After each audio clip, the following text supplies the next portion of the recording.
আমরা বাঙালি জাতি যে কোনো দুর্যোগ সংকট মোকাবেলায় ঐক্যবদ্ধ হতে প্রস্তুত, ঐক্যবদ্ধ হয়েছি।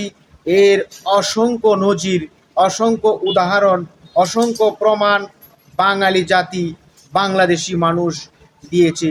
আজকে যখন উত্তরা দিয়াবাড়িতে স্কুলে একটি বিমান দুর্ঘটনায় অসংখ্য শত শত অগ্নিদগ্ধ কচিকাঁচা সন্তানগুলো ঝলসে গেল, ঠিক সেই মুহূর্তে নিঃস্বার্থভাবে সকল শ্রেণী পেশার মানুষ তাদের সাহায্যার্থে যেভাবে এগিয়ে এসেছে, বিশেষ করে যুব সমাজকে বিভিন্ন রক্তদান সোসাইটিকে হাসপাতালে ভিড় করতে লাইনে দাঁড়িয়ে হাজার হাজার মানুষকে রক্তদানের এই দৃশ্য দেখে গর্বে বুকটা ভরে যায়।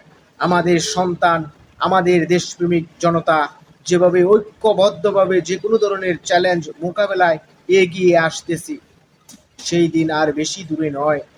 বাংলাদেশ বিশ্বে মাথা উঁচু করে দাঁড়াবে। সকল ধরনের রাজনৈতিক সহ হিংসা বিদ্বেষ ভুলে আসুন আমরা এই সকল দুর্যোগে যেভাবে একত্রিত হয়ে এক কাতারে জনতার সাথে মিশে যাই, ঠিক সেইভাবে একত্রিত হয়ে সকল বিষয়ে